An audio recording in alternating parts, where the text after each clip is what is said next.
This is the Global Broadcasting Service, serving remote outposts since 1928. Hi, everyone. Welcome aboard the Walt Disney World Express monorail. Caramba, we have something really big for you today. Welcome, foolish mortals. Now then, hang on to them hats and glasses, because this here's the wildest ride in the wilderness. This is the DBC Pod with Phil Schoen and Jason Dodge.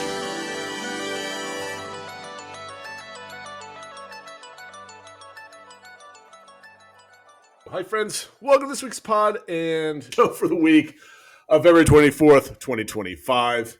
Phil, we've got a very long show today. We got construction updates, right? We got virtual queues now gone. We're going to talk about that, different strategies. We've got Villain's Dark Ride information, apparently, on a DBC engagement question. Right. We did have a Rankum game planned, but we're not going to do that because I think there's one other thing that we need to talk about this week, which is your trip report. Yeah. Fresh back from Disney World. So, Phil, how you doing? Are you well rested? Are you ready for this week's show? Yeah, I'm well rested. I have caught up on sleep and that sort of thing. That is with the down and backs. They are short, but they're busy Exhausting. and that sort of thing. So do need to catch up on the rest. But yeah, so I was joking that the trip report might take longer than the actual trip did, but we'll see how we do. Yeah, great. I just realized what happened with my scene transfer in OBS. I still had the macro go towards the guest with three people, which was Drew, which was our last show when he was on the show. Gotcha. I want to shout out to Seventh Ton on Discord. If you are watching right now, you notice that I have a new microphone. And it's about 1/3 the price of the other microphone I bought. Apparently, I bought a very good microphone for like singing and like actually doing like recitation. Like it was a good microphone, but you have to be very close. But a lot of people have been complaining. I've been complaining to myself that every time I looked away or anything else, my voice kind of went away for a little bit. That being said, because it's a new mic, you might hear some background noise. Everybody's asleep in my house. I've got doors closed, but you might hear my keyboard. So I apologize for that ahead of time. Also want to welcome our newest member to Discord. I believe it's Ali771 or ALII771. Thanks for joining. We really appreciate it. And we got a new member in chat, Chris. So hello, Chris. Welcome to the show. Yeah, for those not on chat right now, it's Chris Ninez, who is one of the directors of the Goofy movie documentary that I saw back at the D23 event, and he just he saw, I guess, our review of it and appreciated the kind words and wanted to stop in. So that's pretty cool. Oh, welcome. Thank you. I appreciate that. Okay. So Phil, where are we going to start? We're going to do some like quick hits. I think we're going to do some housekeeping, and it's not stuff that we could go through quickly. When I say that the show shouldn't take too long, this one show might go long. So I'm kind of scared when I say the show might go long, if it's going to be 2 hours or 3 hours, but I think we're going to do a good job here. What's the first rumor thing that you want to talk about? So this one's a rumor, although by the time you listen to this podcast, it might actually have already been gone into effect. But there's some strong rumors, including from Len Testa, that Disney is going to be switching to a dynamic ticket model for the park tickets. Basically, what this would mean is that, similar to how airlines work and things like that, that there would be a starting price for a given date. So let's say on January 1st, and you're looking to book tickets for August, it would say, okay, this ticket is $140 or whatever for Magic Kingdom. If you check that 2 months later in March for that same August date, it could be $160 or it could be $120 or something like that. Basically, as time goes on and they determine whether the capacity is more or less than they were expecting, the pricing will change accordingly. So the idea is that if it turns out to be more popular than they thought it would be, the pricing will go up to sort of discourage people from going that date and maybe trying to go to a different date. We don't know the specific details of it. I'm hoping, and this is, kind of one of the questions I had was like the predictions for how we think it'll really work. I'm hoping it's more like how cruises work, where it sort of starts at like the low point so that you're rewarded for buying early. And then if it turns out to be more popular, it'll start going up in price. But at least you know that if you get in early, you're getting in it at a good price.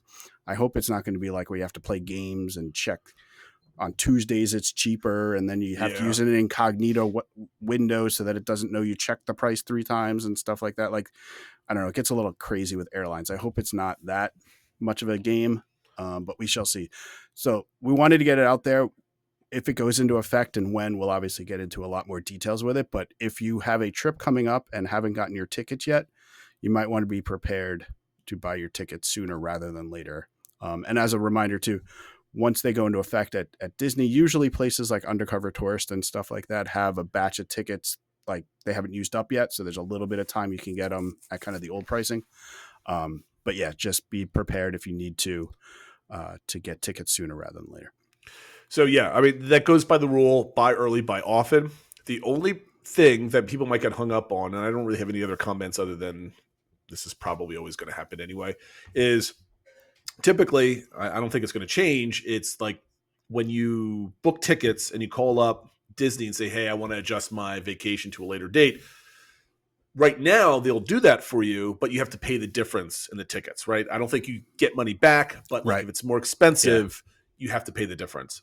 What might happen is if you adjust to what was the same cost, maybe like, let's say 2 weeks later, they were all within $1 of each other, but they go up, you might get caught paying the higher price because it's just closer to that vacation. Might be a sleazy thing to do from Disney, but I don't know what to comment until we actually see how it works, I guess, at this point. Yeah, one thing that I could see as a potential benefit, and one reason Disney might be doing this, is that it would potentially allow them to start pricing a little lower. Maybe. To encourage people to get it. And this way they can market it. You know, the whole thing we talked about before about how Disney's come under fire for things being too expensive.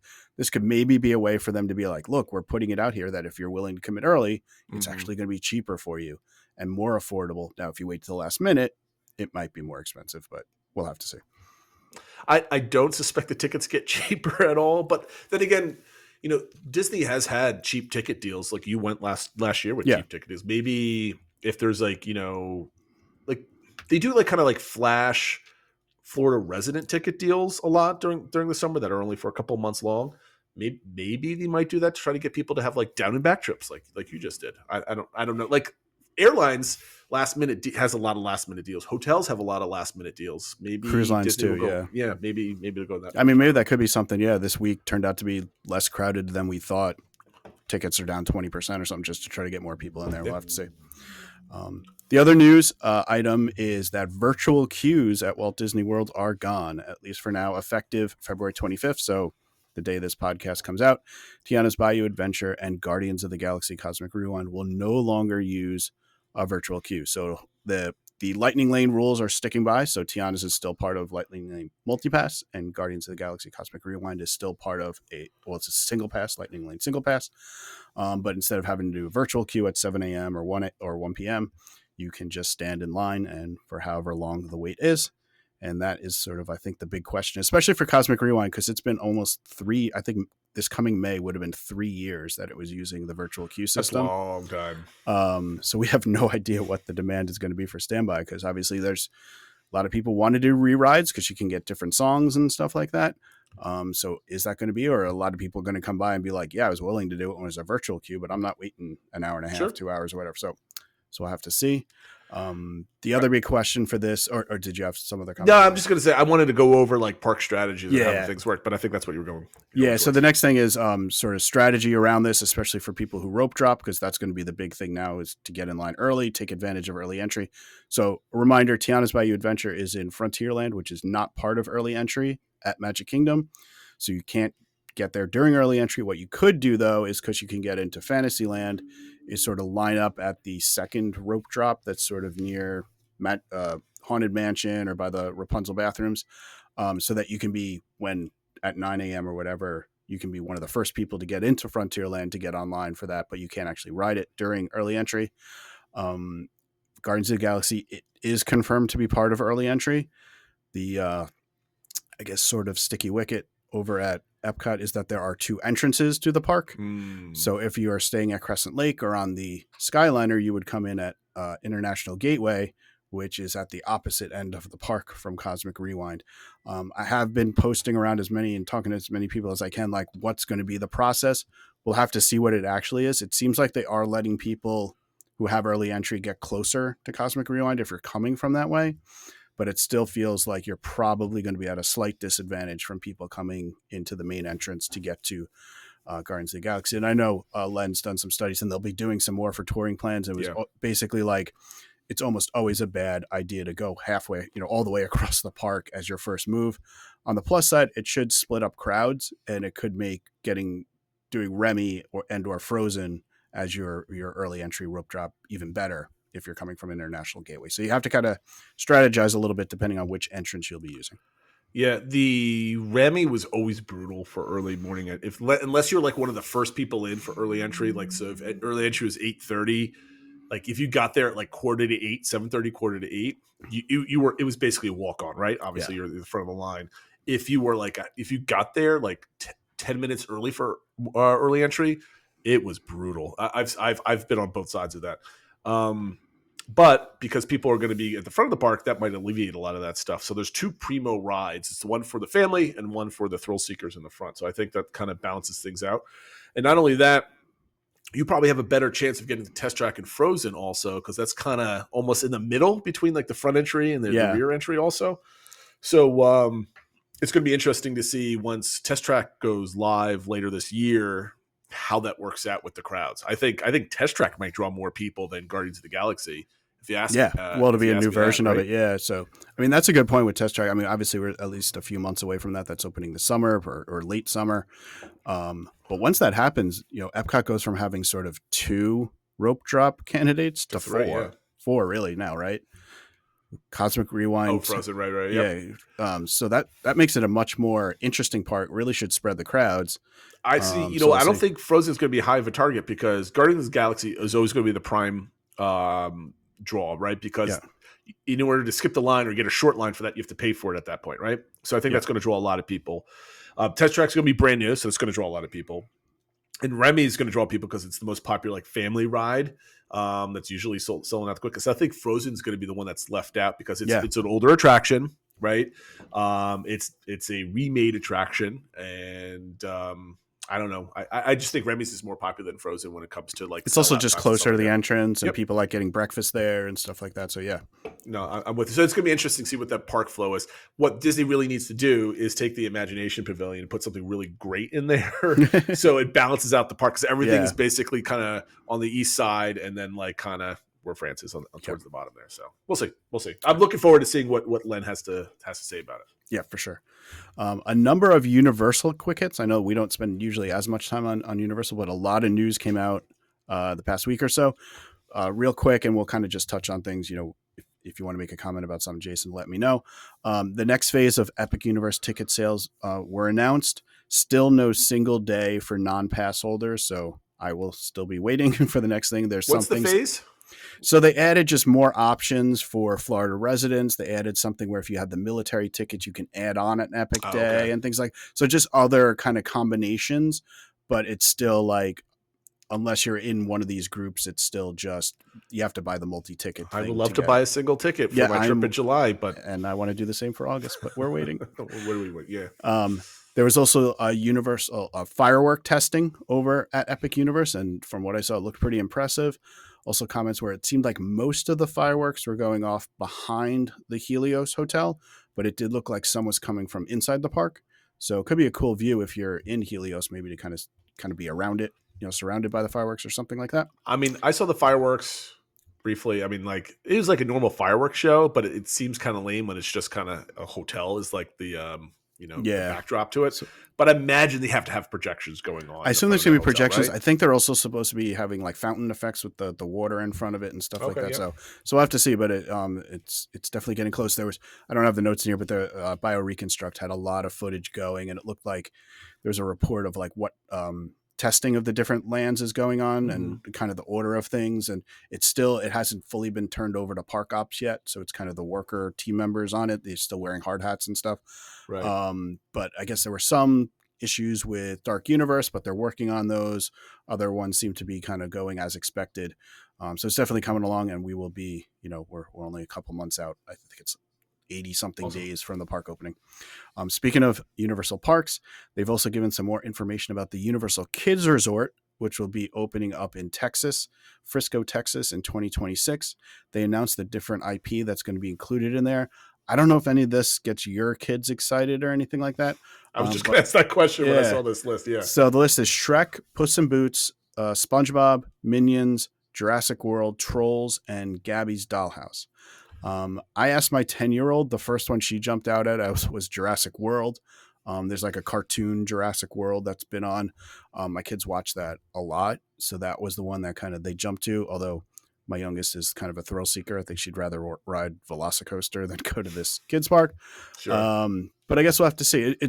It's an interest. There's been a lot of discourse about this park and saying like, oh, well, if it's only kind of like a regional park, is that going to like negatively impact the Universal brand and stuff like that? But I think it's testing something out. It's got its own market.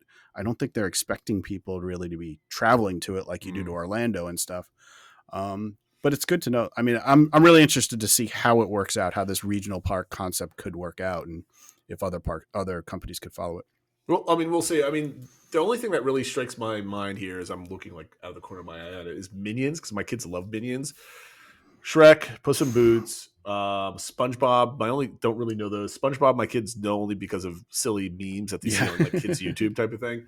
And Gabby's Dollhouse is always like as an icon they see it, but I don't think they've ever actually watched a single episode of that. I don't know. We'll see. We'll see. And then the last Universal thing is that they've released tickets are on sale for the Horror Unleashed, which is the permanent HHN Halloween Horror Nights experience that's in Las Vegas. Tickets it has 4 houses plus kind of, I guess, scare zones and stuff like that. I think it's $69 if you want to do each house once, $99 if you want to do unlimited. It's going to be an interesting concept. Obviously, there's a lot of entertainment competition in Vegas. But I could also see, there's a lot of like conventions and corporate events and stuff. Could you do like a team building thing there and stuff like that? I don't know. Personally, like, I'm not an HHN person. I'm not a Vegas person. This probably is just not for me. But it'll be interesting to see how this does. It's a permanent HHN. So these aren't, houses that they have to rebuild every year. This is something they can make more permanent. And I'm interested to see how it goes. It's like, I guess, a couple miles from the Strip. So quick Uber over or whatever. But I don't know. What are your thoughts? Is this something that like you would go to, or? I mean, like, if I was in Vegas, maybe, but I want to do Universal Halloween Horror Nights in Orlando. My kids aren't old enough for it at this point. I'm going to wait till they're like at least like 8th, 9th grade type of 10th grade, maybe. Actually probably a little bit older than that. I'm never in Vegas. I used to be a big gambler back in my younger days, but not so much anymore. So I doubt I wouldn't make put it this way. I wouldn't make a trip out there to go see it. Yeah. I kind of feel like that way. Like if I was out there and I was at a convention or something and people were doing it, I'd go, but it's not something that's going to draw me there. And then a couple of quick Disney hits. Level 99 is going to be replacing the NBA experience at Disney Springs. Or I guess it hasn't officially said it's the NBA experience, but everybody understands that's where it's going to go. I didn't know too much about this company, but they do sort of electronic game type things. So it's sort of escape room, but like every task takes 1 to 4 minutes or something like that. So it's not like you go in one room and you're there for an hour trying to get out. It's like a series of rooms, and each one is like a different electronic based game or competition where you have to like jump over things or hit buttons or something like that. So it looks pretty fun. It seems like a much better use of the space than the NBA experience. We'll see what pricing is. In other locations, it seems pretty reasonable. Obviously, there'll be the Disney markup on everything. Sure, of course. You got to pay for that rent. Yeah. But if you can draw in some locals to do some things, and I think it's something to do. I think they had sell like 2-hour passes or something like that. So if you're going for a longer stay or maybe, not a Disney exclusive trip, definitely I could see my family doing that. We love escape rooms and stuff like that. So I could definitely see this being something my family would do. Yeah, I the videos I've seen of things like this, not specifically level 99. It might have been level 99. I don't know what company was doing, but it was like, a teenager in a closed room. It might have been, I don't know, like 20 feet by 30 feet or something else like that. And then like the floor were LED lights of squares, right? And they were 10 inches square or something else like that. And they lit up green, and you had to run across the green ones like a Frogger type of thing, but then they would disappear and you had to run back and forth or survive for 2 minutes or something else like that. And the good thing about this type of thing, that stuff doesn't get out of date, right? Like it's not like you have an arcade but now the arcade's 4 years old and you still have like games from like, forever ago type of thing that you have to constantly update. These are just challenges with lights. As long as it's still functional and it's clean, I think people would enjoy doing this for, extended period of time. Yep. Agree. And then this is another rumor. Really take this one with a grain of salt, but I've seen it at a couple places that I guess it's on the docket to replace the tracks at Space Mountain after they redo Big Thunder Mountain. Mm-hmm. Their rumors are ranging from just the tracks need to be replaced because they're old and it needs to be smoother and that sort of thing. But other rumors are that they're really going to gut the inside, take out the 2 tracks that are there and put in just one bigger track that's more like a traditional roller coaster, like from Vekoma, I think, instead of like the mouse kind of coaster. And it would be the sitting 2 people side by side versus the bobsled model. So I don't know. The one thing I found that interesting about this for me thinking about it is we have a lot of like good feelings about Space Mountain. It's one of my daughter's favorites rides and stuff like that. But I kind of feel like my love of the actual ride is a lot of nostalgia, not that it's actually a great ride. It's not a great ride. So I think if I take off my nostalgia hat, I think I'm in favor of this. I'm excited for it, something new and something smoother and that sort of thing. But there is that nostalgic kind of pull that like, we're going to lose something that was a unique experience and something we have good memories with.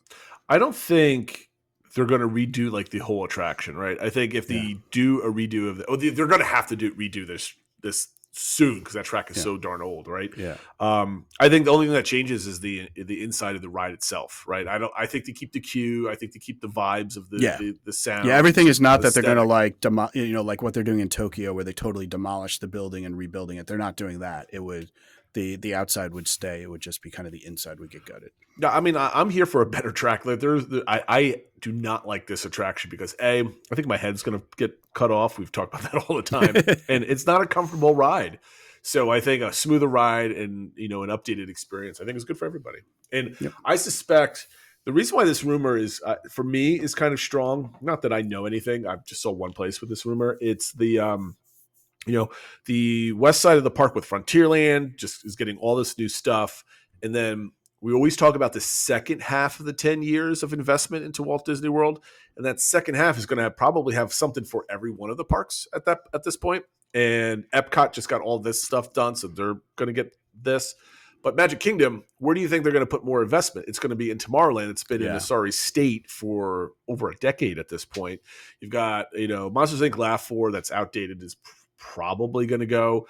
You've got Stitch's Great Escape that's just been sitting there empty for gosh knows how long. You got the Tomorrowland Terrace that probably be used for a lot more stuff other than just, dessert parties. You've got Tomorrowland Speedway, which I bet is going to go if the new Cars Junior attraction is a similar type of experience. And them being able to do this, the Space Mountain renovation is basically is in line with that, right? They might do it first so they can kind of start gearing up for that. And I think that maybe if they do that first, that then they can start taking other stuff down around there and still have a draw for that corner of the park outside of Tron as well. Yeah. Now, for timing wise, I don't think they're going to want to close Space Mountain as soon as Thunder Mountain is down, unless they think they could do that and get back up as soon as Villains opens. I think they want the park fully operable once Villains is open for at least a year before they start doing a Tomorrowland renovation, if that was in their plans. So for timing wise, if maybe because Thunder Mountain seems to be going so quickly, maybe it's going quickly so they can kind of put a Space Mountain on the back end of this and kind of get it done before all the other stuff happens. I don't know. Yeah. Anyway, I guess we'll see. Yep. All right.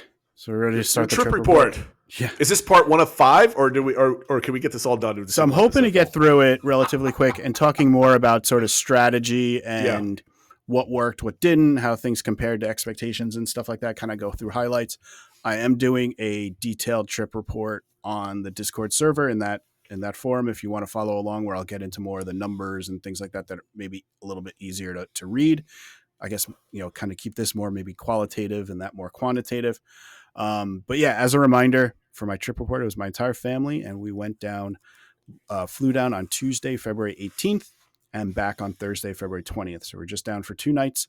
It was a sort of spur of the moment for me, for Disney, about 3 weeks. We booked it. It was just to get away from the cold, and it was to see Muppets one last time before it went away. We flew down on Breeze Airlines out of our local Stewart Airport. which was my son's favorite airline. So he was excited about the whole experience.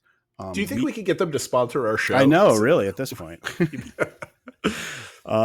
We did it with the cheapest seats possible, where you don't get a carry-on, you don't get to pick your seats or anything like that. So there was a little bit of anxiety 24 hours before when we checked in to find out where our seats would be. Fortunately, it was set up that we had 3 people together and then 2 people together, so it really wasn't bad. It was kind of like what, other than they were rows apart, kind of what we would have picked. We landed right around 3:15. It was kind of funny. Our pilot was like, they're saying due to the weather, we're not going to be able to climb as high as early as we want, which could slow us down. He goes, but Mama didn't raise no quitter. And I'm going to try to get us there as quick as we can. But he's like, but I do have a beautiful family at home, so I will be safe. But we did get in about 20 minutes early, as he apparently found some shortcuts, as he said, which I don't understand how that works in the air, but whatever. Since this was sort of over lunchtime, we did stop to grab some food. Let's pause here. So, what time did you get to the airport? What time was your flight? What time did you land? Yeah, so the flight was scheduled for 12:37, and it was scheduled to get in at about 3:30, 3:35. So yeah, we got in about 20 minutes earlier. The airport is very small. There's just one security area and one baggage claim. Yeah, when we landed, this is jumping ahead, but they were like, your baggage will be collected at the one baggage carousel that there is. So we got there about an hour and a half before our flight time, so it was 12:30, kind of right around 11, maybe a little 11:10, something like that. And yeah, we had TSA pre-check, which didn't really help us that much other than not having to take our shoes off. As I mentioned, there was only one security line, and we got held up a little bit because the person in front of us was transporting a ham radio. Oh. And all the batteries and everything related to that. And the security people had no idea how to handle that. And they were like, can we open it? What do we do with this? And they were like, so the line was building behind us, but it was fine. The only other thing I'd just super great about this airport is the food is very inexpensive. I got a combo meal that was, it's general basic food, but it was a hot dog, fries, and a 16-ounce draft beer for $10.99 total. No. Yeah. You can't even get like a side and a Diet Coke from McDonald's for less than $12 in New York. Yeah. Wow. So that was kind of the highlight of the stay there. So we had the plane ride. I rode with my son, and he got his little snack pack that he likes to get there, and he was living his best life, looking out the window, put his phone up and was recording the landing and everything like that. So he was good. Once we landed, I went to get the bag while my wife went with the others to grab some food at the Wendy's there just to get something in people's stomachs. I would say we didn't rent a car or anything like that. We were going to rely on ride sharing for this. For the first couple of trips, I compared both Lyft and Uber to kind of see, is one closer, is one more expensive, that sort of thing. Every time I checked it, Lyft seemed to be about 20 to 25% cheaper. Okay. At least for the XL, because we had 5 people, so we needed the bigger ones. So after everything, we got in our Lyft at $4.41, and it was $66 plus tip to get to our hotel. That's not too bad. I mean, when I was there with us, when I was there in November to get to Animal Kingdom Lodge, I think it was like $55. Yeah. That was I don't know if there's a difference in time at this point, but yeah, we were a little bit in rush hour. We did hit a little bit of traffic because we had to go through Disney property to get to where we are. The hotel was off the western end, out Western Way Drive. There was some traffic there and that sort of thing. So it was fun though to get to go drive through property. So we did get the photo of the welcome to Walt Disney World gates and stuff like that. So that was fun. So we got to our hotel at 5:12.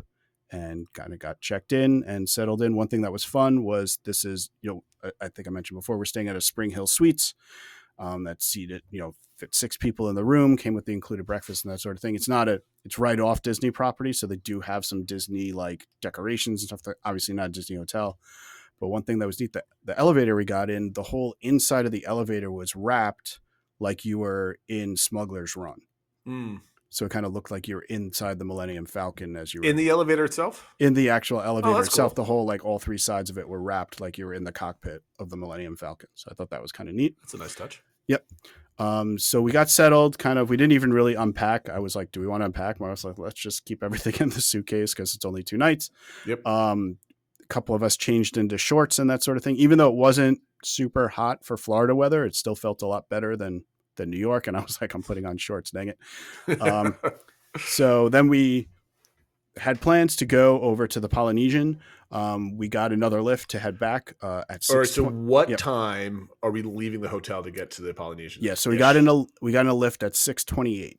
Okay, so that's not too bad. So you're about maybe like 2.5 hours from landing that you're ready to go out and do your thing. Okay. And we took it over to Epcot.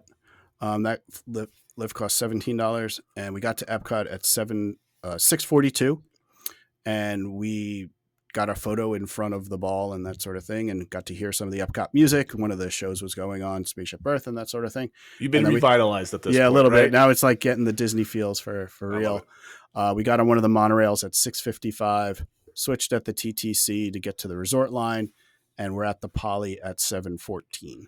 So I know we were talking about this last week, right? Yeah. We're the last couple of weeks we've been going over your plans and stuff like that. So you went to Epcot first so you can get the monorail ride, right? Yep. So you can get the vibes and everything else like that. And I want to talk about first day trips or what to do on your first day, because you mentioned this in your trip report on Discord. Yeah. I want to bring that up. So we'll talk about that at the end of the show. Yep. So that you must have been at Epcot for what, like 15 minutes or so before you got got on? Not even like that. Yeah, I mean, we got to Epcot at 7:42, and we were on the monorail at 7:55. So like 13 minutes or something. You landed in Orlando. Usually MCO kind of gets you excited about being at Disney because you associate MCO with Disney, right? At what point did it feel like you were at Disney World? Because you're off-site at this point, right? So you're not entering the bubble by going to your resort. So yeah, it was kind of interesting because I mentioned we definitely got some of those feels just driving through property and like seeing the changing of the road signs and going onto the signs. So that kind of made it feel like we're at Disney. Obviously, then we saw the See You Real Soon one because we're leaving to go out the back. So it kind of felt like we're at Disney, but not necessarily doing Disney yet. So I definitely think going to Epcot and even just approaching it and seeing Spaceship Earth lit up and stuff like that, I think that was when it kind of hit a lot of us that we're like, okay, now the Disney part of the trip is starting. Okay, so Epcot kind of really cements that. You got some Disney transportation in you after taking Ubers or Lyfts all over the place. Yep. So you're now at the TTC. You make a swap to go over to the Polynesian. What happens next? Yep. So we get out there, and the plan was we wanted to eat dinner at the new Wailulu Bar and Grill that's over at the new Poly Tower. And then either from while we're eating or somewhere around there, watch Happily Ever After from the beach, which was at 8:00 that night. The funny thing was we kept checking on the app and it kept saying you're too far away to add to the wait list. And when I was checking earlier in the day, it always said it was like a 10-minute wait, blah, blah, blah. Eventually we were able to put our name on the list, but it was saying like for 5 people, it wouldn't let us do it. So we walked all the way over to the actual restaurant and they were able to add us to the list, but it was a 2-hour wait. That's a long time. Yeah. So I think what I found now, this was President's Week. I'm hearing from a lot of people that are down there is a very busy week. So it's probably a little atypical, but I think also just everybody wants to eat there during the fireworks and they didn't want to, they're not leaving, because they're waiting until after the fireworks. So what we did was we put our name in, we went over to Tiki Terrace and got some drinks. We were behind somebody who was trying to order 4 drinks and they wouldn't let her order 4 drinks. You can only get 2 with one ID. So she was like calling up her parents to like, what do you want? Oh and boy. It was like this whole big rigor. It wasn't really a big deal, whatever. It was kind of funny to like listen to her. And she's like, what does he want? I don't know what he wants, like that sort of thing. But after they left, we get over there and my wife orders the Pearl and she's like, the server is like, oh, since you had to wait a little bit, I think Shelly was a little bit upset and she got you a Black Pearl. So that was kind of a cool way to start the trip since they're very rare. And so my wife liked that. And then, so we had that, went over and just kind of hung out at, the beach in front of the new bar and grill. So not the main Poly beach. There's kind of just a small little beach area with hammocks and stuff like that right in front of the bar and grill. A lot less people there. So my kids prefer in front of the new tower. In front of the new tower. Yes, okay. Yeah. It was really crowded at the Polynesian. There were like tons of families out there doing like dance parties and stuff like that. So like I said, it was a busy week. So it was kind of hectic over there. So my kids opted to go over here. It was great. We had a great spot of watching the fireworks. There was a speaker maybe 10 feet away from us, sitting there, having our drinks, watching the fireworks. It was kind of funny though. It hit me that we were talking about last week on the podcast, like, oh, well, maybe, if you're doing a longer trip, like get that extra day ticket and go to the parks that first day. This kind of cemented for me, like, this is why we do what we do on our first day. This was like a perfect. Well, I mean, now you're bringing this up, right? Yeah. So I guess we could talk about it now. But I had some other questions. Gosh, I have too many questions. Yeah. Okay, so you got to the Poly. You walked off the TTC. You got off at the Poly from the monorail, Yeah. correct? Right. Correct. Yeah. How did you get over to the tower from that? So you kind of go walk through the lobby and then you walk through the over? lobby downstairs. We kind of walk past the Tiki Terrace, and you have to walk around kind of where the marina is.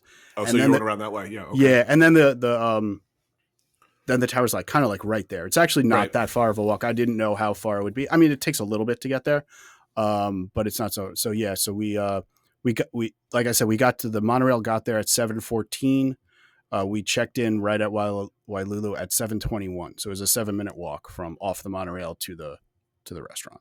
Okay, so Matt's now in the chat and he's yelling at you $120 for an extra day. So let's talk about this because I want to talk about your experience at the new Poly Tower. Yep.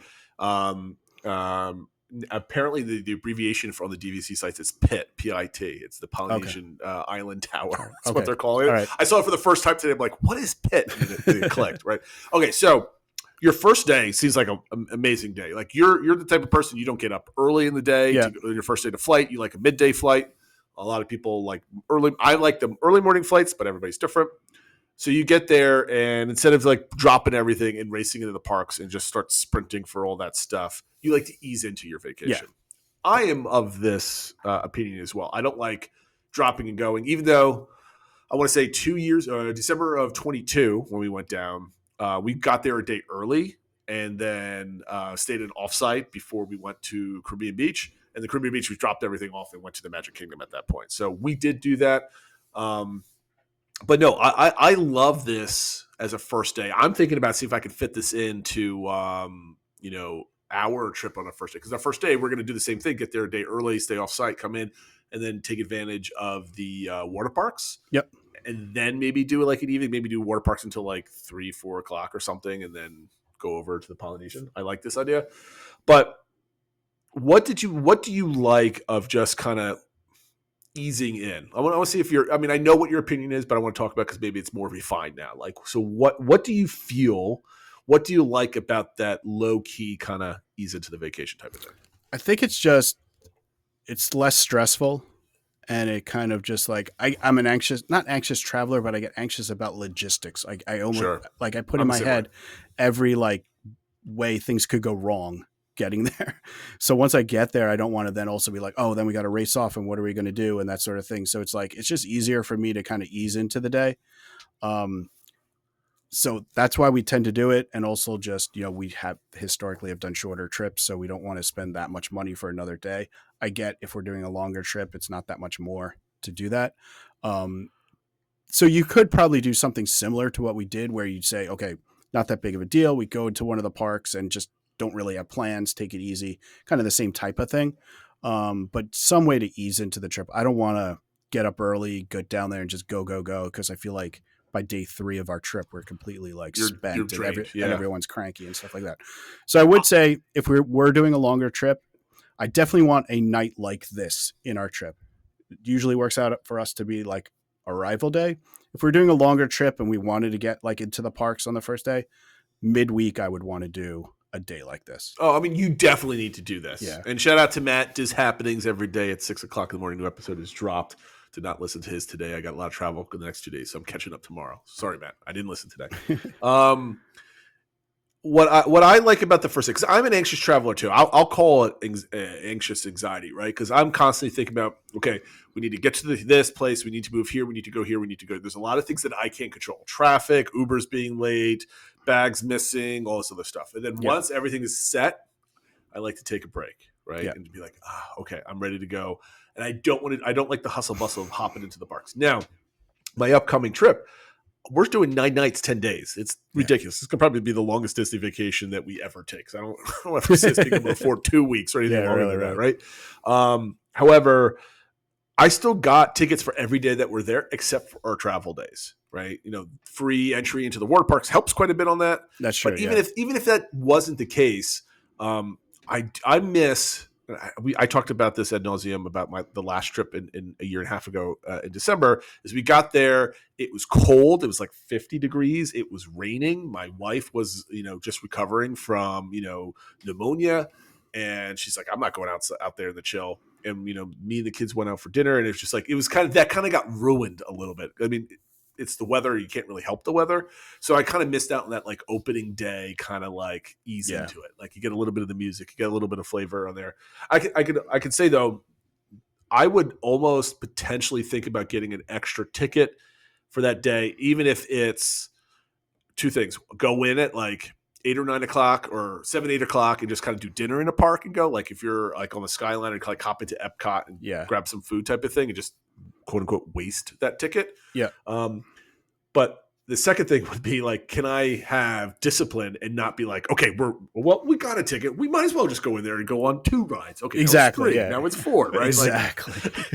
Like, I've got to be able, like, there needs to be a limiter. So my natural limiter to everything is my wife. My wife is not like, she loves being on property, but she does not like, going gangbusters. Yeah. So she enforces the vacation to vacation. So, okay. So you get the vibes. You're not regretting your decision for just the extra. You're not regretting getting tickets for the whole family, regardless of the price of that. You're at Trader Sam's Terrace. You're having your beverages. Your wife is giddy with getting the Black Pearl. Yep. Anything else happen before you get called to go into the bar? So just say we went over and watched Happily Ever After from the beach, like I said. Right. Yep. We then checked with just say how much longer, and they estimated about a half hour. So just enough time to go get another drink from Tiki Terrace. One thing we did learn was they do have something, at least outside, called the Pearl Refill, so that you don't have to get another actual plastic pearl. It's just the same drink. And it's like makes it like $17 instead of $23. So anyone out there, that's something we weren't aware of that. That wasn't offered to us in the past. That's just a little tip. And then we were called to our dinner at 8:53. Late dinner. Yeah. Was anybody cranky? Like, okay, you're enjoying tasty beverages. Yeah. Your wife's enjoying tasty beverages. Are the kids just like enjoying like the beach vibe, watching the fireworks? Yeah, they're just enjoying that, hanging out. I got pictures of my son in the hammock that was there and stuff like that. And like I said, it did help. We did get the food at the airport and stuff like that. So they were doing okay. And fortunately, we did get seated. And one of the reasons why I think maybe a party of 5 took a little bit longer was we needed to fit in one of the banquettes that they have at the bar and grill that's outside. And it's got the water feature right behind you and stuff like that. So it's just like a really chill kind of vibe to be in. I think everybody wants to sit there because that's like a really cool spot. Like, is it could you get seated inside if you're a party of 4? Is there like seating for that that you can actually sit down in, or is it more like low tables, high top type of things inside? So they have regular tables. I think there's just more options if you're only 4 people or 2 people or something like that. I think they would have had spots for us inside. They did ask if we wanted to sit inside or out, but we said outside. Okay. So you can sit outside if you want, if you're willing to wait. Okay. Yeah, exactly. Yeah. So that's what. So we were in those banquettes with the water feature behind it, and as our hostess put it down, she goes, "Oh, and you good timing. The electrical water pageant is just about to start." So yeah, we saw it was the one where it was over by the Contemporary. So we're sitting down, like had our drinks, like looking out over the water and seeing the electrical water pageant go by. So that was pretty nice. And we had a really good server. She kept calling. She's like, "Okay, family, what do you want?" and that sort of thing, and kind of go over it. And so at a high level, we really liked Wailulu Bar and Grill. It's kind of the way we like to eat. The appetizers are all really good. That's what we mostly got. We got the tuna nachos, the wings, we got the ribs, we got the shishito peppers, and then both my son and youngest daughter wanted to get the Wayfinder burger. They did get the sauce on the sides, which I do recommend. There is a bit of kick to the sauce. Okay. So if you're aware of that, get it on the side. Otherwise, it was very similar to the Steakhouse 71 burger. It was like 2 smash patty type things. Very good burger. You can get it either with sweet potato fries or macaroni salad.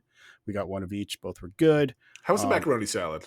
I've never had macaroni salad at Walt Disney World before. Yeah, it was actually really tasty. I mean, you have Was to it? Okay. like macaroni. It was a cold macaroni salad and that sort of thing, but it was quite good. I think I preferred it over the fries. Was it mayo based or was it vinegar based? Mayo based. Okay, because that's the kind that my mother makes. So I always compare macaroni salad to what my mom makes. So she makes a really, really good. Yeah. Okay, so that's good. Okay, got it. And of the food options we got, the burgers are really good. I think actually the standout was the wings, which was not necessarily what we were expecting, but it had this really tasty sauce on them. And that's definitely something that I would go back for. Like I'm imagining like a tangy, pineapple-y yeah, it's kind of sauce. like sort of like that Asian Polynesian type sauce on them. It was really good. The ribs were really good. The only thing that was maybe slightly disappointing was the shishito peppers. Not that they were bad, but we make them at home. We get them at Trader Joe's and just make them in the air fryer and stuff like that. And the ones we make at home, I think, were just as good. I've seen a lot of people raving about them, but I guess there's not a lot of places on Disney property that do that. I guess. So I think it's sort of like not something they have as often as we do. The only other negative I would say is the drinks aren't the best there. I got the banana old fashioned. That was pretty good. My wife got a glass of rosé. She said was fine. But I've heard some mixed things about some of the other drinks. So definitely, if you're going to eat there, get your drink at the Tiki Terrace before you come over. I think it's just newness that's involved there with some of that stuff, because we were watching over the weekend. We were prepping for our Disney trip 150 something days out now, but like we're doing an experiment with dining and trying to figure out new things to do. And we were watching Ohana Breakfast, right? And at the tail end of that was, another clip of the same woman that was going to the same bar. And she mentioned that the food was good, but the drinks were on the, weaker side, I guess. Not weaker in strength, but weaker in taste.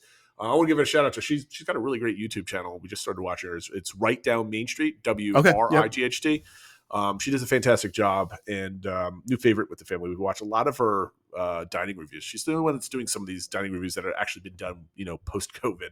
So we were looking at like the Yak and Yeti, like Princess and the Bear did one. But they were kind of abrupt, but then Right Down Main Street did something with an eclectic collection of food, and she did a really good job. So I think the last one that was like Mammoth Club did one like 3 years ago, and then like the Diz had one from like 6 years ago. Or something. Yeah, that's one thing we found. Even when I was looking for reviews of this, like everybody does it right when things open, and they never go back. They never go back unless they change the menu or something like that. But somebody had a blog about Disney food that could keep us up to date on this, but I guess not, right? Yeah.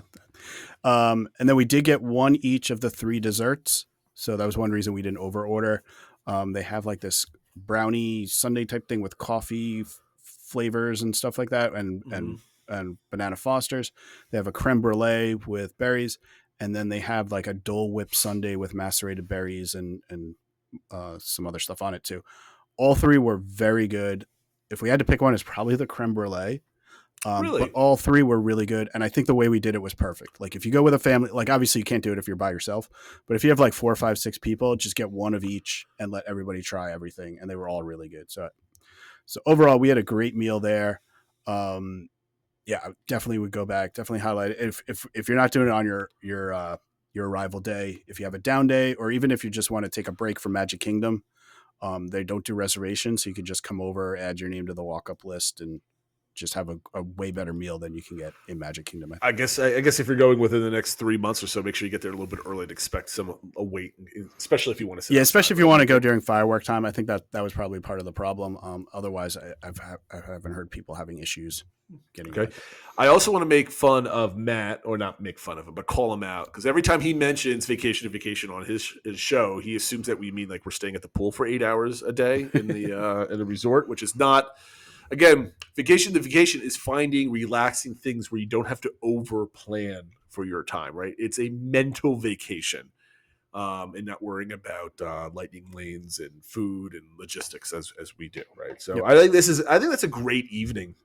Even if that was, let's say, you had a longer stay, right? And maybe you did like, I don't know, Magic Kingdom in the morning, you did rope drop, you did a bunch of things, you go back to your resort and swim, and then your evening is not back at a park. It's, you're doing this for the evening rather than going back to a park somewhere. And exactly. I think that's what I want to do in my upcoming trip. So I'm kind of looking forward to that as well. Trying to find those little kind of, I think that's more memorable than waiting in line all the time in rides every single day, but kind of finding those extra things. So this was a great evening. Like I said, we lifted back to the hotel. We got picked up at 10:48 and back in the hotel at 11:03. So, I mean, that's kind of the same time you're going to take a bus if you're staying on property or something like that. I will say, just for the people that are doing this, at least as of now, Lyft didn't have an option for selecting pickup at the actual pit, Polynesian Island Tower. Yeah. We had to go over to the main lobby. I mean, not a big deal, but just as an FYI for people looking at that. So we had to do that. So you've screwed me up here, Phil, in timing for this whole trip report, because your trip report was only on your day one on Discord, which I read through today to kind of prep for the show. And then I'm like, okay, we're getting towards the end. I'm looking at our clock like, oh, this is good timing. And you've got one full day ahead of us that we have to talk I have the main about. day. This is still just the travel day. So, all right, so you went back to sleep and then you wake up the next day. What's going on? Yeah, do we want to keep trying to get through everything? I think we're going to do it. I don't want this to be a 3-parter here. Okay, now. Let's go. All right. So, so I got up at around 8 o'clock. Everyone else was still sleeping. I went down to get coffee from the lobby. Then we kind of just hung out. This was actually my daughter's 16th birthday. This is her actual day. So we gave her a birthday card and that sort of thing. That's awesome. Kind of all lounged. We went down to get breakfast. One thing we found funny was they had a sign down there with like a stoplight, like red, yellow, green, kind of saying like, come early, green. That's when it's like empty. And like later in the time, because it only goes till 9:30, it's red. That's when it's crowded. It was very crowded. There was like a soccer team there, like a girls' soccer team there that I don't think that helped. They were very efficient. They have, the Mickey Waffle Station. They had like a separate line for that. They had people refilling things, everything. So it was a solid hotel breakfast. Everybody got stuff, no problem, but it was pretty busy. This day, the plan was to go start off at Disney Springs. Got another lift. We got picked up at 11:10 and arrived at Disney Springs at 11:34. Did some shopping. Went to the Disney store and the co-op and all those sort of kind of usual things, and then we had lunch scheduled at 12:45 at Summer House on the Lake.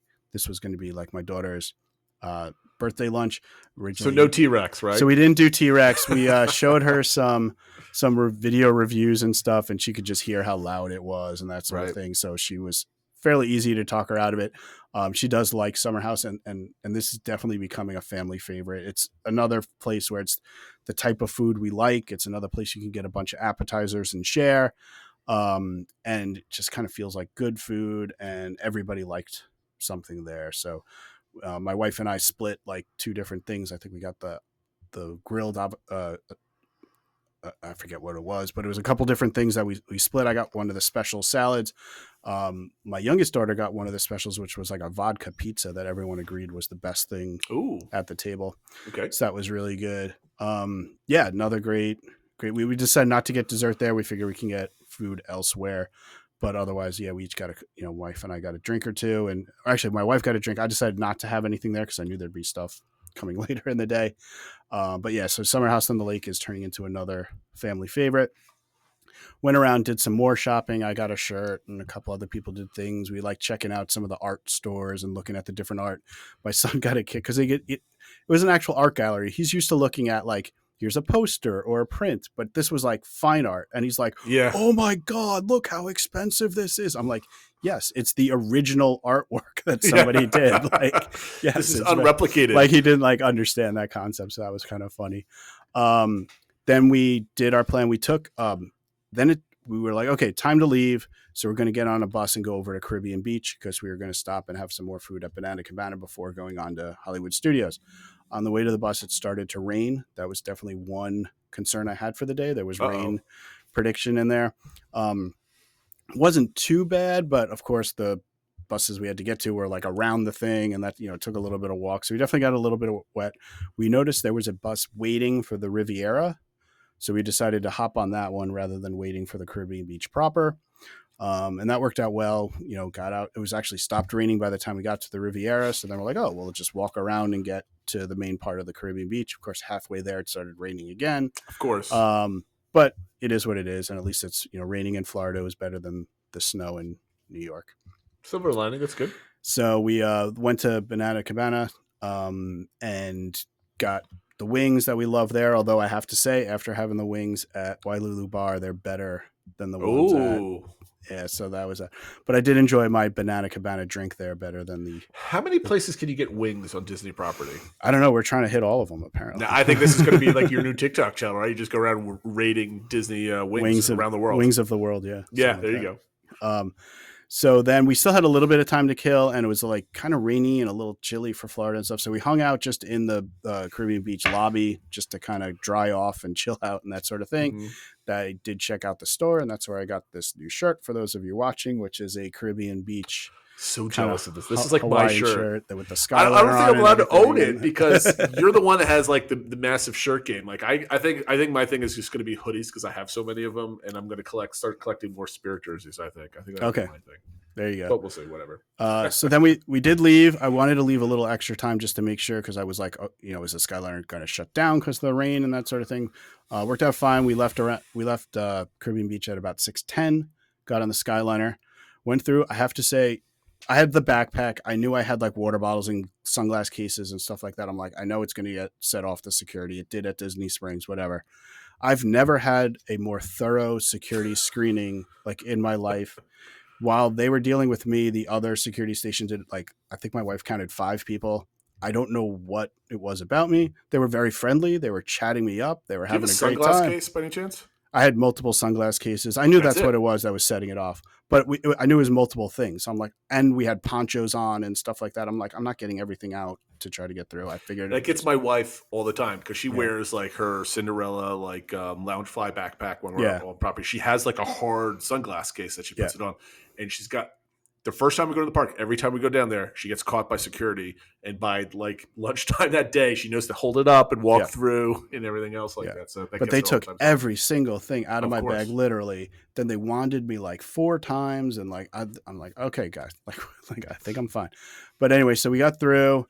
We got our bracelets for the after hours party at 6:37. Normally they're supposed to let you in at 7 p.m. for like the mix-in time. Lined up in front of it. They start saying, everybody show it, raise your hands with your bracelet, blah, blah. They let us in at 6:42. So about almost 20 minutes early. Was kind of drizzling, not too bad, but we went right to Muppet Vision. Well, let me ask you a question. You got in like 20-ish minutes early, 20 minutes early. Did you, in your research, did they do this normally? Is this like a normal thing? I think they normally, because when we did the Epcot one, I know we got there at about 6:52 or something like that, and they were already letting people in. So I don't know exactly how early, but it's definitely a little early. Get there early, get some extra time in the park, I guess, right? Yep. So we went over to Muppet Vision. There actually was like, we had to wait to get into the pre-show room, which I haven't had that for Muppet Vision in a bit, but I guess people are trying to make sure they get their last views of Muppet Vision. I did try to document as much as I could. I took some photos of the area, but it was kind of rainy, so I didn't get a million photos, but I tried to hit up all like the little Easter eggs that are in the queue, including the Gonzo that's in the extended outside queue that nobody ever goes because they never use the outside queue, but I wanted to make sure I got that. I showed the kids the hidden key under the mat and like all these sorts of, puns that were in the pre-show room, the net full of Jello and all those sorts of things. So I was trying to take that in as much as possible. So we were into the pre-show room at 6:52 and into the show at 7:06. So we're doing pretty good. Okay. We did the show, as mentioned. Obviously, it was great. We love it. One thing that hit me, though, was I don't know if we all remember how many effects happen in that theater besides the film. Because obviously everyone knows there's like Waldorf and Stadler up there, and then, the one guy comes out, and then the bean is up in the one corner, but they also have the animatronic for the chef in the back, and he's got the cannon that he moves out, and then there's all the effects with making like the holes in the walls, and Sweetums is there a couple times, like the Penguin Orchestra is all animatronics. Like I know Disney saying we're going to do something to preserve the film, and that's great, but there's a lot in this theater besides that. It's not just like, oh, move it to the Magic Eye Theater and everything's fine. Like, yeah, it's there's going to be built. There's going to be definitely a lot. So we enjoyed the show. Everyone loved it. There's a lot of clapping and stuff like that, probably more so because people know it's leaving and they want to show their appreciation for it. So it was great. We did have our reservation for Mama Melrose to check it out. It was a 7:45 reservation. We went there at 7:31. So they did get us in a little bit early, which was good. That was nice. Glad we checked the box for Mama Melrose, but that can definitely I'm definitely looking forward to what's new. I will say that, and I've heard some of the reviews I was watching was talking about the mozzarella sticks. We got them. They might be the best mozzarella sticks I've ever had in my life. Ooh, they were. How about that? I posted a photo in our Discord of my son pulling testing the cheese. Yeah, he literally going. He couldn't reach anymore and it was still going. So it was kind of a great photo. Okay.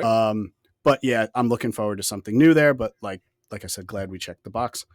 So we were out of that, checking my notes at 8:36. So the actual party doesn't start till 9:30, so we're still kind of in the mix-in time. We went to Star Tours, no wait, just had the next cycle. It was all new scenes to me. It was all like That's cool. sequel trilogy and stuff like that. There was one part where you could see the Razor Crest from The Mandalorian was in there and stuff like that. So that was cool to have all new scenes that we hadn't seen before. Lando was the guy talking to us and stuff like that. So that was cool. Then we had to decide, okay, we're off at that at 8:51. What do we want to do? My daughter, definitely wanted to see Fantasmic. What we decided was I would go with her because she saw it with my wife last summer. So we went to Fantasmic while my wife took the younger two to do some rides. In your trip report, wasn't that reversed? Your wife was going to go with your daughter? So that was the plan beforehand. Right. Was I figured that she would do that because I know my youngest wanted to do Rock and Roller Coaster with me and stuff like that. But we especially because it was her birthday, we said, well, who do you want to go with? And she picked me because she was with my wife last time. So I was like, okay, that's nice. Which I didn't complain. I love Fantasmic and that sort of thing. We walked all the way over. They were already letting people into the theater. One thing we did get worried a little bit was because of the weather, they canceled the first showing. There was going to be there was a show at 8 and then 9:30. But fortunately, the 9:30 one went off without a hitch. I was afraid like, oh, well, the first one's canceled. Is the second one going to be super crowded? It wasn't that bad. We got really good seats. We were in there at 9:08 for the 9:30 showing. And we were out of the theater at 10:08. I will say I had my Muppets shirt on, and I think every place we stopped, all the cast members were like, that's the best shirt, and blah, blah, blah. And wanted to talk to me about it. And that. Nice. So that was good. Really enjoyed Fantasmic. Pretty much all the effects went off without a hitch. And yeah, if there's one show at Disney that I think gets all those Disney feels, it's Fantasmic. I think if there's ever like somebody's like, oh, I don't get Disney, blah, blah, blah. It's like, show them Fantasmic. And I think they will, they'll kind of get it. Okay. So I was messaging my wife like, okay, we're getting out. Where do you want to meet? We were able to get out the top, kind of where you come in. So it let us out like the same way you come in the theater. So right across from Rock and Roller Coaster. So we met up right there. It actually timing worked out really well. Like right as we were coming out, they were coming up. Everybody wanted to ride Rock and Roller Coaster except for my son. So we basically, he's 13. He has a phone. We're like, okay. And he's all about like the snack stands and stuff like that. So we're like, okay, go find a snack stand, get yourself some popcorn, and like sit down with your phone, whatever. We'll go ride Rock and Roller Coaster. Now, do you connect your credit card to his Magic Band? Is he able to use that now at this point? Since we're not staying on property, the Magic Band charging doesn't work. Oh, that's true. That's true. Yeah. So the last time we were there, I gave my oldest daughter charging privileges, but not him. So I'll have to see. But I know even this trip, she loves doing that. She was like in the like mobile ordering things in the app and like, oh, I'm going to go pick this up. I'm like, oh, okay. Yeah, you do that. Okay. But he just likes to go to the stands that are included with the after hours. Oh, right. Yes. He always jokes. He's like, I'm like, what are you most looking forward to? He's like, I'm looking forward to stealing from Disney. I'm like, it's included. It's not stealing. Like, you paid a lot of money to be there. I'm like, but he just wants to, he's like, I want to go up and grab it. It's like I'm stealing it. I'm like, all right, whatever makes you happy. So he did that. So Rock and Roller Coaster was posted as a 15-minute wait. We were in the car after 9 minutes from entering. So it was pretty much just the walkthrough. They didn't do the pre-show or anything like that. We rode it, but the car we were in, the sound was a little off. And in my wife's seat, she said it was really bad. So she just mentioned it to a cast member after all. Hey, by the way, you might want to flag this seat. It doesn't seem like the sound's working. They're like, oh, do you want to ride again? And we're like, yes, okay. Yes, I do. So they just like sent it like, yeah, go through that door. And we're like, okay. So we go through this door. It just looks like a hallway. We're like, okay, I hope this is the way we're supposed to go. And it let us out like right by where you get into the vehicles.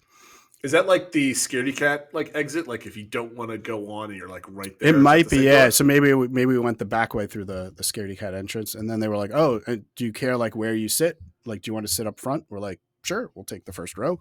There you go. So we got to sit in row 1 and 2. So yeah, so I said we went in at where do I have it? 10:10, and we were out at 10:38, having done it twice. Wow, that's pretty good. Now, speaking of Rock and Roller Coaster, I'm trying to get my daughter to do every ride at Disney World. My youngest, my 7-year-old, and so the two that she hasn't done is Tower of Terror and Rock and Roller Coaster. Last time she was terrified of Tower of Terror. It wasn't tall enough for Rock and Roller Coaster. Yep. Now she's obviously tall enough for everything. And in the car, we were traveling yesterday, and I was like, okay, you have to go to Rock and Roller Coaster and Tower of Terror. And she's like, well, I'll go on Rock and Roller Coaster. Like, I don't think going upside down is that bad. I watched some couple of videos on YouTube Kids, and it was just fine. I'm like, oh, okay. So how about Tower of Terror? No, I don't like going straight down. No, that's no. I'm like, well, you're definitely going. If your brother went on when he was your age, you have to go on. You have to go on once if you don't want to go again. Yeah, we've It's done. okay. I did that with Tower Terror. All the kids have gone on once. The last trip I did talk my younger two into going again, and they're like, never again. And Okay, my that's son even fair. said he doesn't mind the upside down, like he's done like Velocicoaster and stuff Yeah. like that. He just doesn't like being in the dark. Is the thing that Okay. throws So it's him not off. even the motion; it's the Yeah, ambiance. exactly. Yeah. Okay. So that's why Fair he enough. doesn't do Space Mountain either. He doesn't like being in the Okay. dark. So, fair. so after this, keep in mind it had been raining, so everyone was wet. I was the one who wore my Keen sandals, so I was good to go. My son then was saying he can't go on. His feet were hurting him. He needs socks. And I was like, Uh-oh. you mean the socks that I told you to pack extra socks in the backpack of? Not prepared. Yeah, I didn't do that. Okay. So now we're like wasting time to go down and try to find which stores are open and which ones have socks. We're having to ask cast members. We finally Ooh. found a pair, which is fine. They're like long, high knee socks with Mickey on them and stuff like that. So we eventually found them. So it was fine. But, this is definitely the type of thing that I'm like, how many dollars is this costing us? Of like these like 10 minutes. Even in as I've gotten softer in Yeah. my old age at Disney, right? I'm still like, I hate the extra stuff that you have to do to like really like prep or like fix a problem that should easily have been solved if you just listened to me several hours ago. Yeah. So I get that. So then we went up to ride, and I should have mentioned that while my daughter and I were in Fantasmic, my wife and the younger two did Smuggler's Run, Toy Story Mania, and Mickey and Minnie's Runaway Railway. Oh. So basically, if you want to do Fantasmic during the after hours, it costs you roughly 3 rides. So that's kind of the trade-off equitable. you're doing. We then went up to ride Mickey and Minnie's as a family, got in line at 10:55, posted 5-minute wait. It did do the pre-show the whole time. And the first time I heard the cast member do it, because he's like, in the pre-show when Goofy's like, hey, can you help my friends get into the cartoon and that sort of thing? She goes, yeah. She goes, sure, Goofy, I'll do that. But you're doing the paperwork, which I never heard a cast member say that to Goofy. I was like, all right, I don't know if I want Goofy Okay. doing the paperwork, but okay. I don't like that. So we were in a car at 11:03, off at 11:09. Obviously another fun ride that we love to do. And then we went up to do Slinky Dog Dash. This is the only ride that I would say during after hours had much of a line at all. Everything else is pretty much just waiting for the next cycle. It was posted as 35 minutes. We did grab a ice cream sandwich on the way because we figured there'd be a little bit of a wait to have. It took 18 minutes. So that's our longest wait, was 18 minutes. And I have to say, no lightning lane or anything like that. The line's just constantly moving. And it's like, it's really like, there's no issue with waiting 18 minutes for Slinky Dog when the line's always moving. On at 11:33, off at 11:36.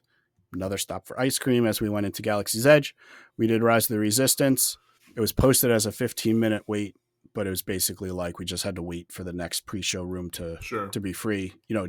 Just the queue is long, and just to took a little while to walk the queue.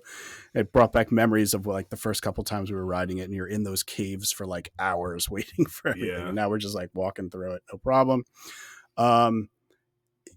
Pretty much everything, all the animatronics work. The only effect that didn't work was the lightsaber through the ceiling effect. Didn't work, which is a great one, but at least all the Kylo Rens were working and stuff like that. So really obviously the cannons weren't working. I was just going to say the mysterious. No, I was hoping. I was like, are they going to surprise us and it'll be working? But no, they weren't working still. I always explained to the kids that they're working on this one.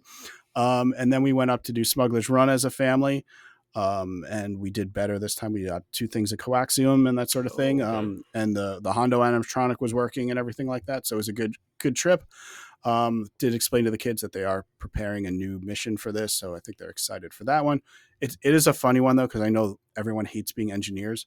Multiple people in my family, like that's their favorite role. Okay. They just, I guess, get anxious with other things or just feel like they're just pushing the button for firing and stuff like that. So they like having the different buttons to push and feeling to get in. We were off Smuggler's Run at 12:29. The event ends at 12:30. I would say, obviously, if we didn't have to buy socks, if I had hustled people a little bit more, we probably could have gotten at least one more ride in, maybe 2.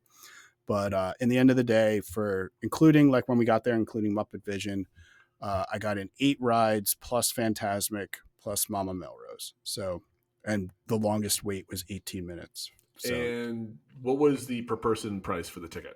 So this, we got it through Undercover Tourist. It was $167.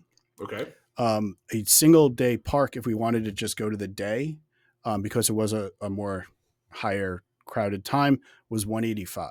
So it was actually cheaper For Hollywood Studios? Or for Hollywood Studios. Okay. Wow. Okay. So it was actually cheaper to do the party. So let me ask you this. So obviously, the more you go, the cheaper it gets. But if you have these events at all the parks, would you? We've talked about this before. Would you do one for each park, and that'd be your 4 park, even though you're paying more? Yeah. Is that something that you would seriously consider? Yeah. So doing? and they obviously don't have them at Animal Kingdom, but they have them for the other 3 parks and that sort of thing. I think there's a lot of value to them. My family really likes them. They like just being able to walk up. It's so low stress. You don't have to worry about lightning lanes and return times or anything like that. Like I said, 18-minute was the longest wait we had. We like getting the snacks, especially in the summer. It's nice because it's cooler at night and that sort of thing. You still can do the evening shows if you want to do them. I think there's a lot of value to them. Obviously, if you're going for a longer trip, this is a big added expense because if you're already buying, like for you going, you're already doing your 8-day, 9-day ticket, like to add on this is a lot. So I did put together a number of pros and cons and kind of for who I think, like what scenarios do these make sense? Okay. So for price, I definitely think it depends on how long park tickets you're getting. If you're like this was our only ticket, so it obviously made sense. But if you're only going down for a couple days and this is going to be one of the tickets you get, I think pricing wise, it kind of works out about the same as a day. But if you're going 6, 7, 8 days, it probably I think the breaking point's right around 4-ish days. Yeah. When the party gets significantly more expensive. Right. So if you're more than that, it probably just makes more sense to add on an extra day than to do, go from 6 days to 7 days than to do a party. But for shorter trips, or if you're doing like a more general Orlando trip and not Disney focused, I think they make a lot of sense to do this. Like if you're going to be down there for a week or 2 and 2 of these happen to work out, do this along with doing Universal and doing other things. But if you're doing like we're doing Disney for a week, probably doesn't make as much sense to add these on. Well, now there's also rumors that they want to start doing this in the morning again because they used to do early morning hour events. Early morning magic or something they call them. Yeah.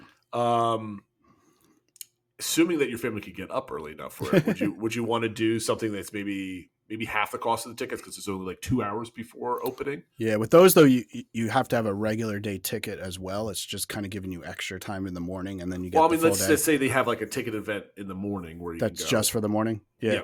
I don't know. I have to think about it because we Disney did wants to sell 3 tickets a day. I think we did it for the Fantasyland one, and it worked out really well because we got multiple rides on Mine Train and stuff like that. But you do have to get up early for sure. No one wants to do that. The other thing is obviously wait times. You can't beat it. I think it's even less than like lightning lane lines are going to be. Obviously, you only get 3 hours for the event, 5.5 if you include the mix-in time. So you do have to make some decisions about what you're going to do versus if you have the whole day. If you want to do Fantasmic, that's going to eat in. You're not going to be able to do everything else. The other thing is it's really just the rides that are open, no shows. So if you wanted to do the Frozen sing-along, if you want to do Indiana Jones and stuff like that, you can't do that if you're doing the after hours. That's only available during the day. They do have some character meets, but it's different than the ones during the day. So that kind of depends too. Food, obviously it's great that you get these included snacks. Then you can get ice cream and sodas and blah, blah, blah. But there's very little like real food. So if you enjoy having like a meal in the park, it's obviously a little bit harder to do that. And then obviously we like going in the evening, especially in the summer, you can beat the heat. But if your family is more early risers, this might be tough for you, right? I did mention we got picked up right at 1 a.m. and we're back at the hotel at like 1:10 or something like that. So that's a late night. Not everybody with kids is going to want to be out until 1 a.m. and that sort of thing. So you kind of have to factor that in. So I think they're really good for if you're doing shorter or non-Disney specific trips where your focus is on attractions and you're okay with and you like later nights. I think that they're less good for people that are doing longer Disney focused trips where doing shows and dining is important to you. And if you're a rope dropper family, you can take advantage of that versus this. So, I don't think they're like, oh, they're good or they're bad. They're great. I think if you fit into like what they're good to, it's great. It's a great value. I think, just the ease of it make things a lot easier. But if you're doing that big, long Disney trip, I think it's it's probably tough to add it in as like an extra. To me, it's I mean, more of an instead of versus an extra. Yeah, we did that our last family trip down in December where we did the Very Merry Christmas Party, and that's a hefty ticket. But I wanted to really like knock that one off the bucket list, and that's why we kind of spurged for it. And I would kind of view this similarly. Like if this was something that we were doing a shorter trip like you guys, I think it's a great value. So. Anything else you want to add? Anything just to really wrap up? Day? Yeah, the next day, kind of similar morning where I got up, got coffee and stuff like that. We brought more food back to the room.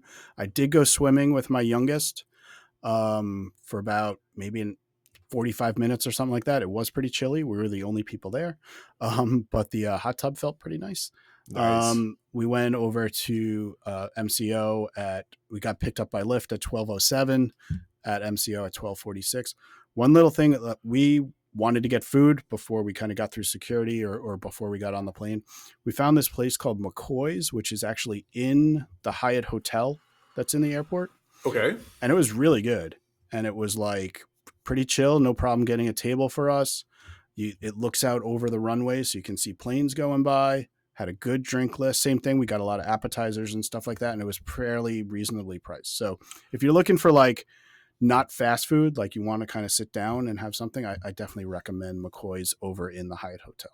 Okay, because I was going to say, like, if, let's say money wasn't kind of a limiting factor, right? Yeah. You didn't want to spend a lot of money on this. Would, like, Topolino's breakfast or something, like, be something that you would want to try to squeeze in your last day? I thought about it, doing that or just some other brunch or something like that. Money was definitely a factor. And just, I think also just transport, because it's another stop, like, so we'd have to take like a lift over to there, then have all our bags with us or check them or something. Like, it was just like the logistics got to be a little bit much. Now if we were staying on Disney property, I think that would have come more into play, but with our setup, it didn't work. Speaking of lifts, I did want to mention, because Wheezy had thrown out the idea there of like, would it make more sense to rent a car? And I was saying, well, we have to do that, and then we'd have to pay for parking. We had kind of the complicating logistics of like wanting to go to Disney Springs and then ending at Hollywood Studios. Including tips, we spent a total of $222.02 on lifts throughout the whole time. So including to and from MCO and stuff like that. So I think it probably worked about the same as maybe the cost of a car, but it had obviously the ease of not having to worry about parking. Are you factoring the parking at the hotel also? Yeah, the hotel was $10 a day, so that's only another $20. So I don't know. I mean, I guess it depends what deal we could get on the rental or something like that. But the rental itself could be $200. Yes, but it's probably about in the ballpark. But just to give an idea of like how much we spent on that. Before we get to construction, shout out to Jen and Chad, who said our kids can all eat $100 worth of ice cream. Yeah, my son he's big talk. I mean, he definitely had. I think we each had like 3 or 4 ice creams and a couple waters and popcorn and stuff like that. We probably could have done a better job there, but. Still, look, you're not there to eat regular just Mickey bars all day. You're there to have fun. Right? Exactly. Yep. Okay. So that's our trip. Sounds like a great trip, and we got the trip report all done in one show.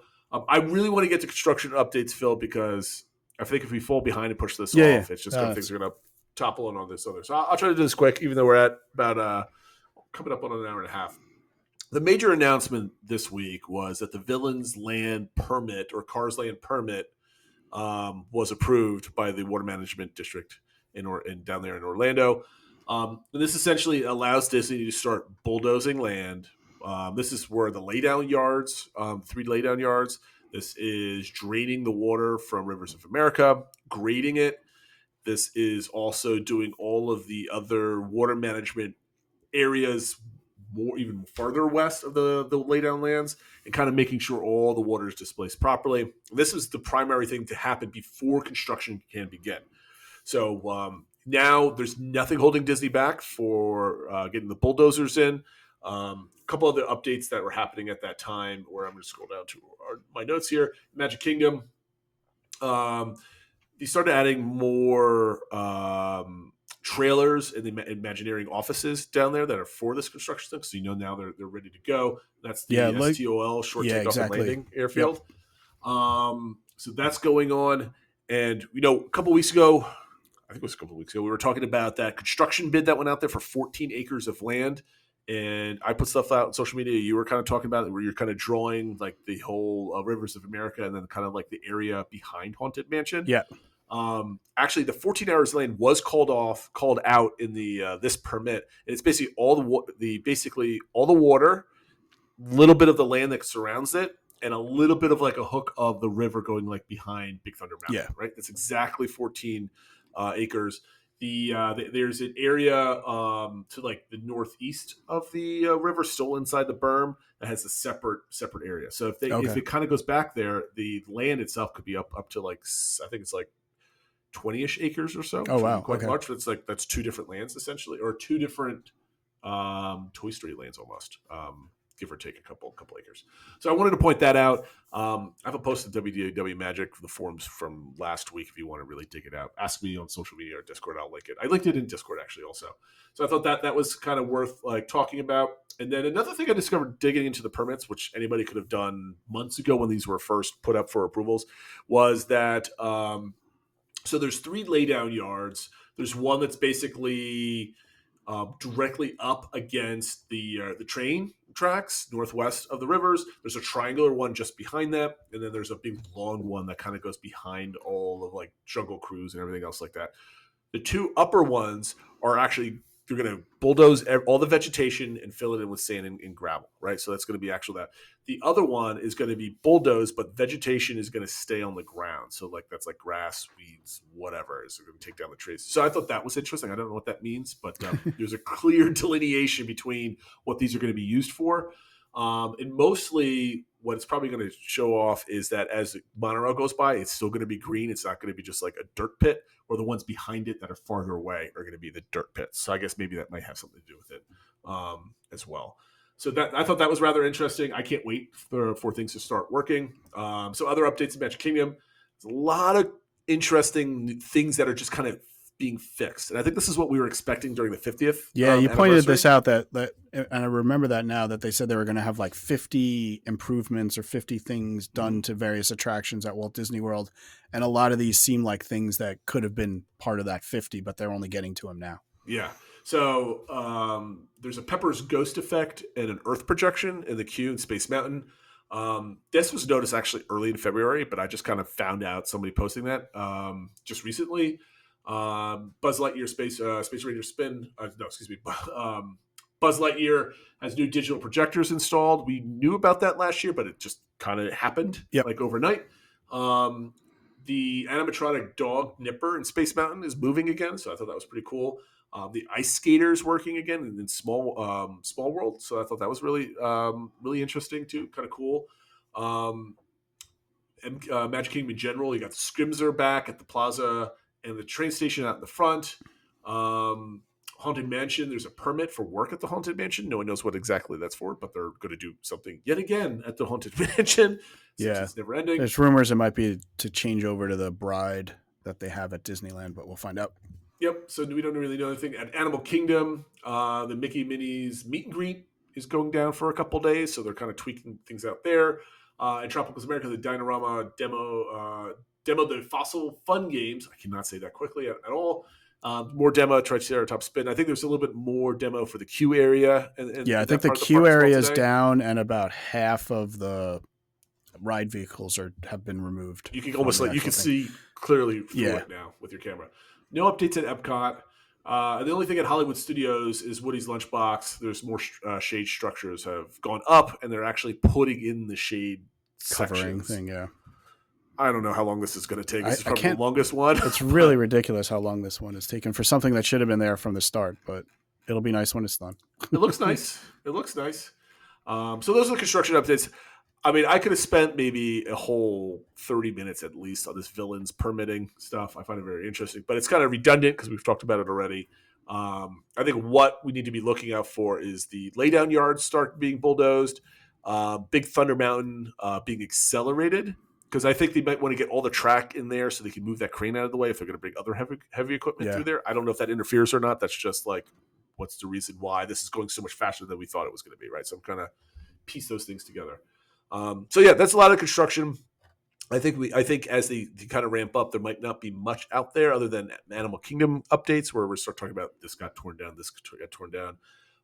Phil, if you had to make a prediction when the large Brontosaurus on the entrance there, the cement, when does that come down, you think? Ooh. I don't know. That's a good question. That's a good for before and after, maybe for Matt's show. Matt's still listening. That should be for him right there. I will say May 1st. Oh, I think that's early. I think it's later than that. But okay, here's another question: when they do take it down, is it going to be all at once, or are we going to have like a headless dino for a little bit? I don't. What do you think? I think it's because I think it's like concrete. I don't think it's something you can just totally take down. Right. I think they'll try to get it down as quick as possible, but I'm sure there'll be some photographs of the headless dino. I mean, I think they start early in the day and then just do like a 2 12-hour shifts or something else. Yeah, I think it might take a day or two or something like that. I mean, I think they'll try to get it down as quick as possible, but it will have to be in pieces. Yes. So that's some construction updates. What I want to get to also, as I want to finish, because I like next week's DBC engagement question. So let's do quickly, Phil. Last week's DBC question is: what does your ideal dark ride for villains look like? And this was kind of like a simple one, right? We weren't asking people to Imagineer it or anything else like that. We'll start with you, Phil. What is your ideal dark ride? So I definitely want something that's involving a lot of the villains, and I think I want something that is where like the villains are plotting together, and part of it is like, and maybe you've snuck up on them and they're like, oh no, somebody's finding out our plan or something like that.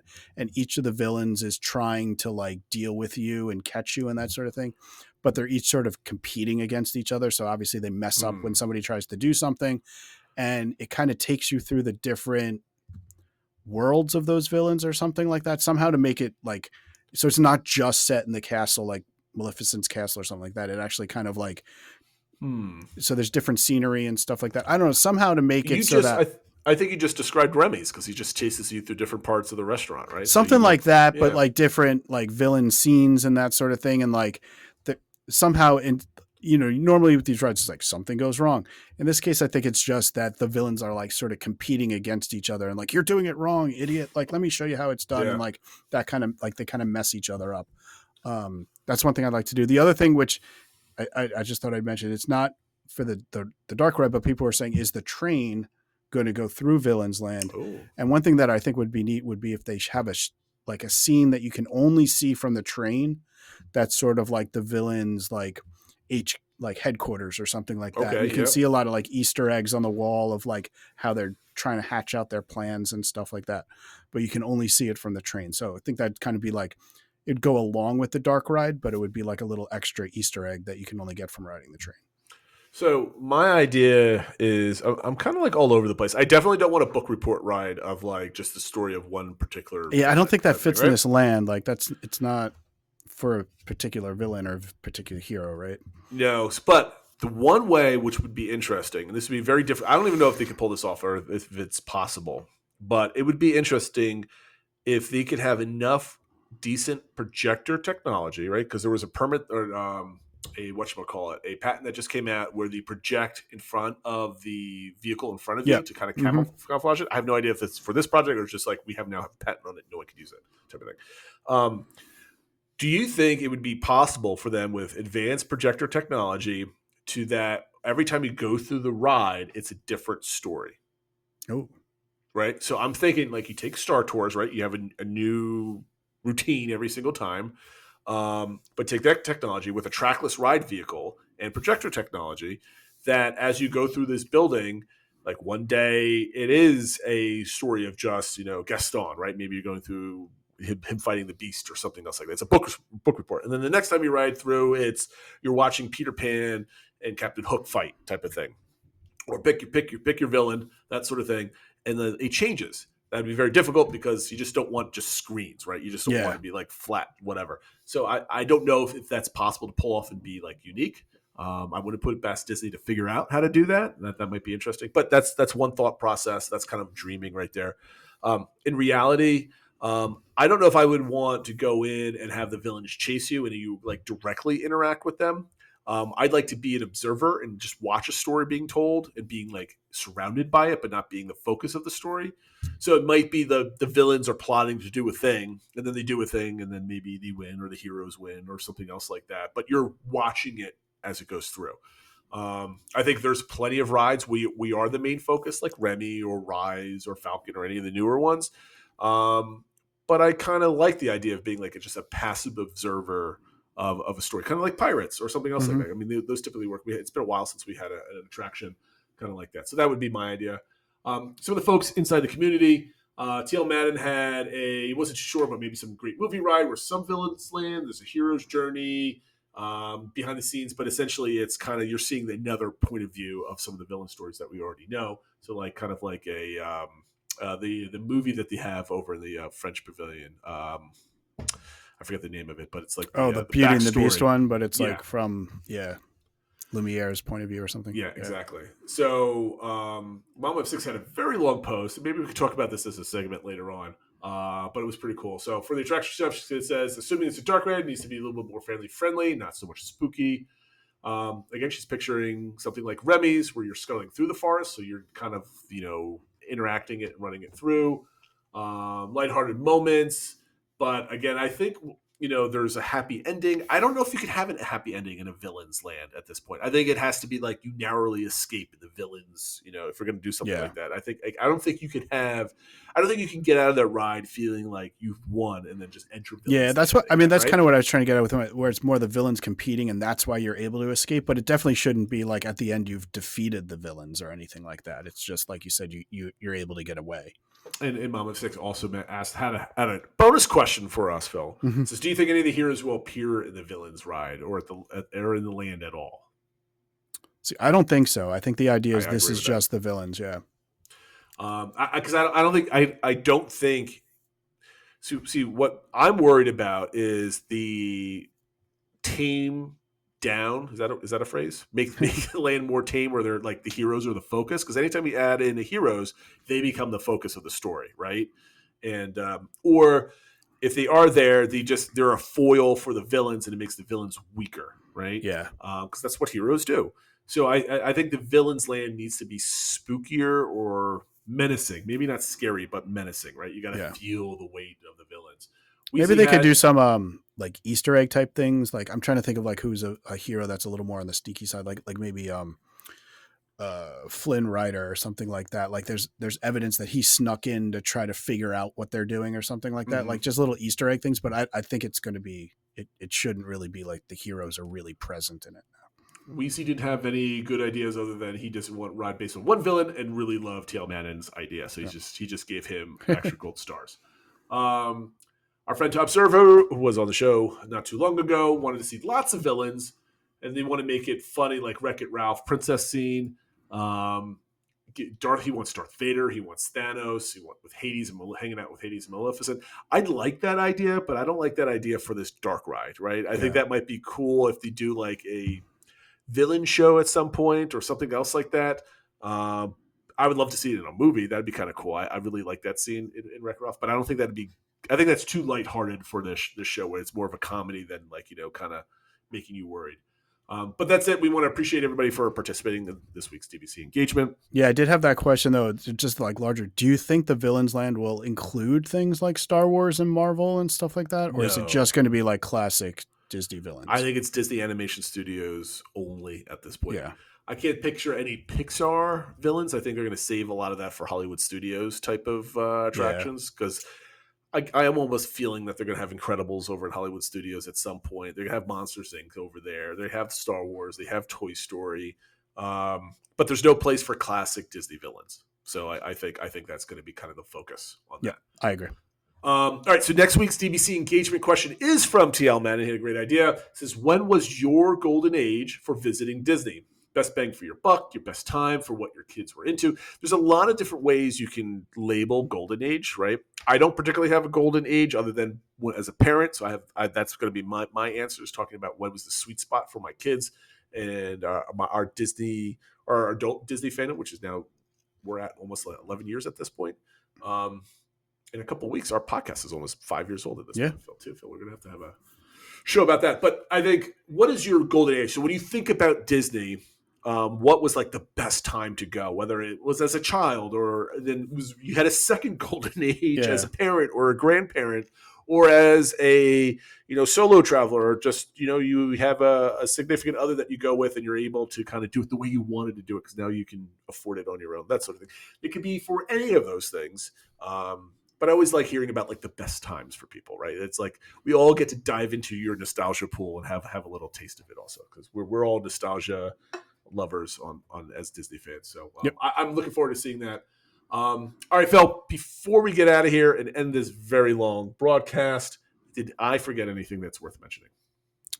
I think you're good. Yeah, just a reminder of our social media accounts. We are at the DBC Pod everywhere. And like I mentioned on our join the Discord. I'm doing my trip report there, and I think some other people will be doing some as well. We had a few other people doing Disney trips recently. So, keep sharing the pictures and stuff.